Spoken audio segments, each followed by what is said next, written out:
Right, hello children, welcome to this week's math lesson. Now last week with your Moody Maths, I know that we had included the week 4 answers, whereas we needed the week 5. So what I've done is I've put them on the beginning of this video, so you can pause in a moment and mark those.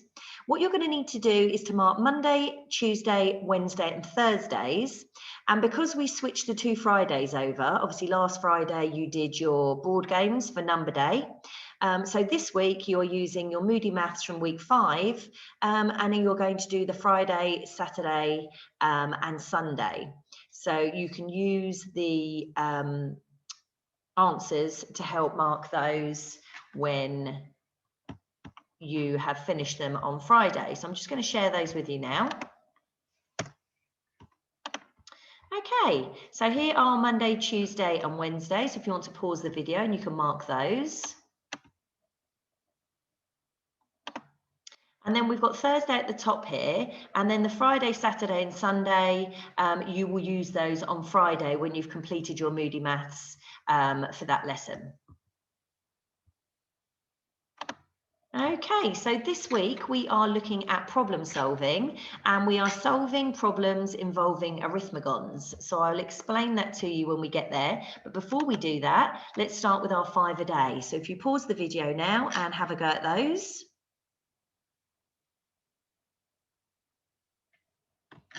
And here are your answers. So you can mark those off. And what I'm going to do today is actually go through a couple of those on the board with you.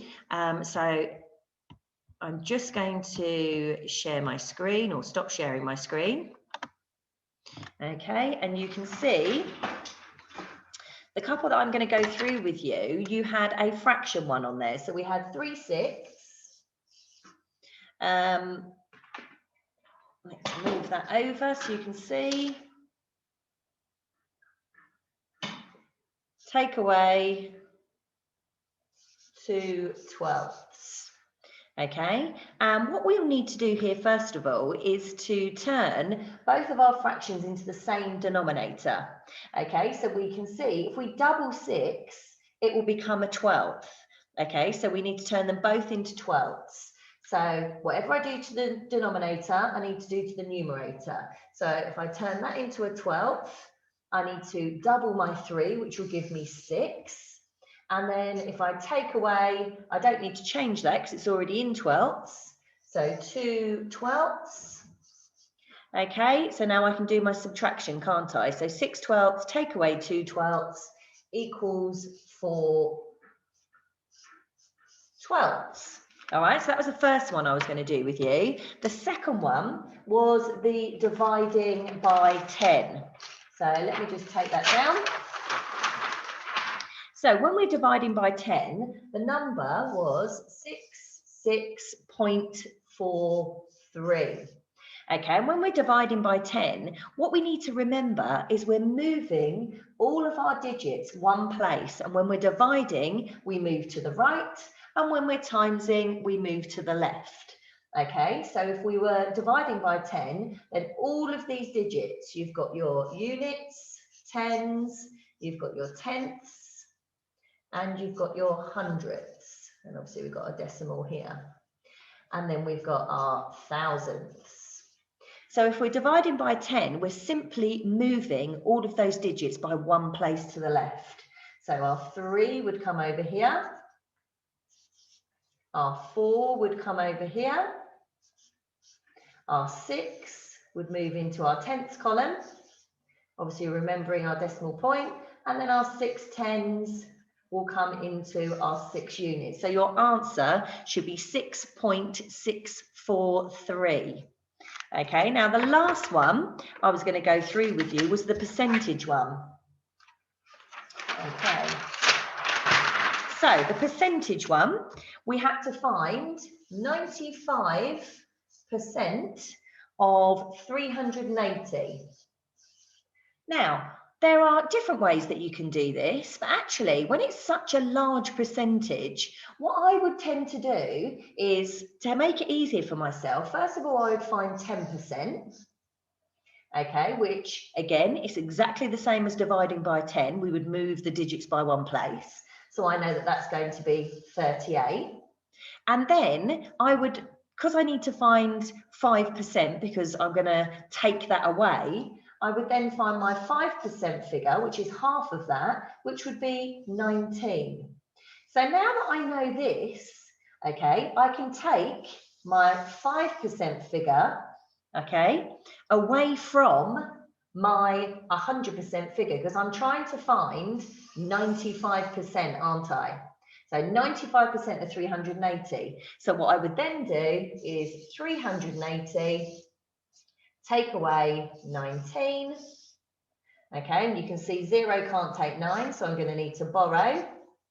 So that's 10 take away 9 is 1, 7 take away 1 is 6, and 3 take away nothing is 3.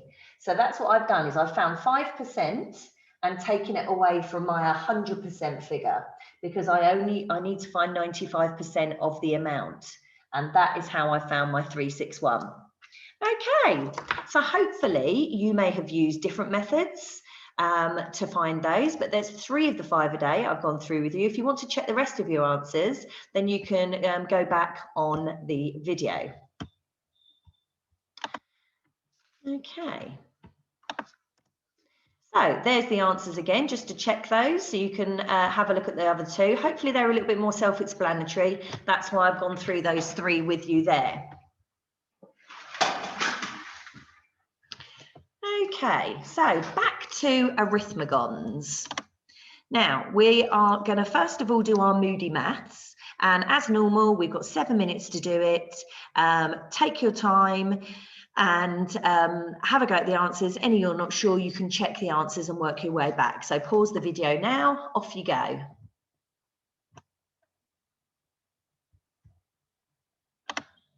Right, okay, Arithmagons. Now, in an arithmagon, the pair of numbers at the end of each line are added together to give the number in between them. So let's have a look at this one here together. So we've got 62, 90, and 61. So what we need to think about is how we're going to figure out what number belongs in this circle here, what number belongs here, and what number belongs here. Okay, and what we would do here is, first of all, we need to try and figure out how we're going to find this circle 1 here. That would be our starting point. So, as I've said, the pair of numbers on each line are added together to give the number in between.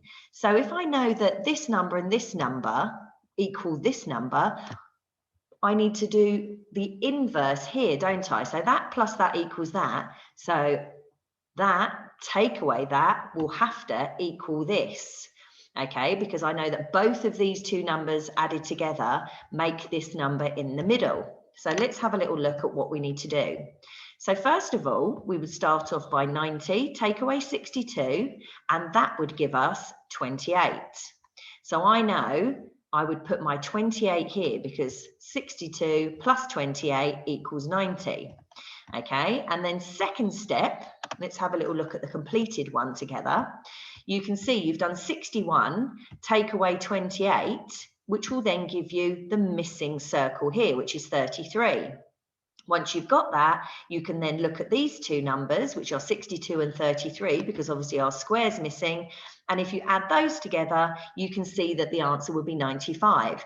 And that's how we've done it. We've problem solved and gone around the arithmagon to figure out the missing squares and circles. So let's have a look at the next one together and see if you can have a go on your own, and then we can check the answers.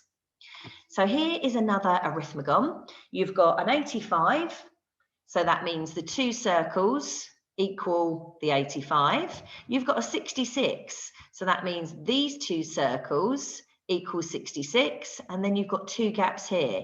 Pause the video now and see if you can have a go at doing that.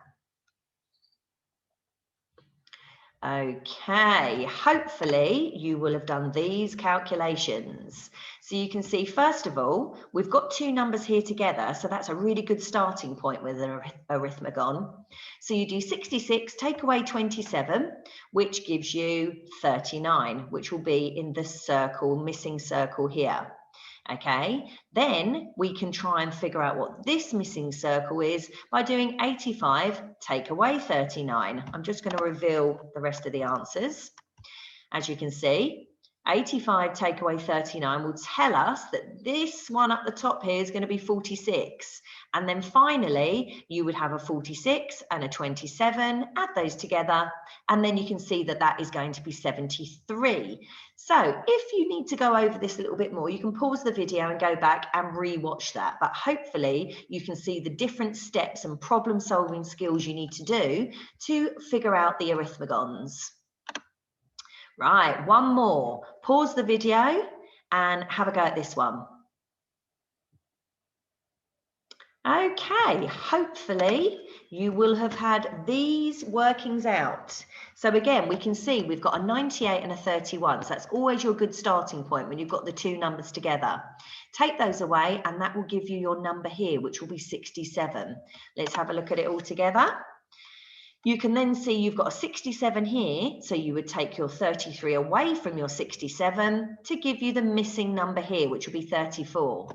And then finally, you've got to fill in the square, so you would do 98, take away your 34, which will give you the missing number of 64, as you can see in the completed arithmagon. Okay, so that's what you're going to be doing today. You're going to be working through different types of arithmagon on page 154 in your pack today. Now, you can work your way up from, we've got the bronze, silver and gold. And remembering, only spend 30 minutes on it. And actually, some of them are, you know, there's not a lot of tasks on there. So even if you want to have a go at all of them, then feel free to have a go at all of them. But remember, you should only be doing it for at least 30 minutes, or as the most, sorry, 30 minutes. And then I'm just going to show you this, and then I'll come back to this task page. Once you've finished, why don't you have a go at some trickier examples of arithmagons? There's the website here for you to have a look at. And as you can see, it goes all the way up to level 10. And obviously you can check your answers. And it's just a fun, interactive way to have a go at some more arithmagons if you manage to get your work done quickly, or if you just want to challenge yourself a little bit more. Okay, so I'm just going to put back today's task, and as I say, you've got 30 minutes to do that, and then I'm going to put the answers up after you have finished your task. So good luck. I hope you enjoy solving and problem solving the arithmetics, the arithmagons. I'm just going to put the answers up for you. Pause the video now.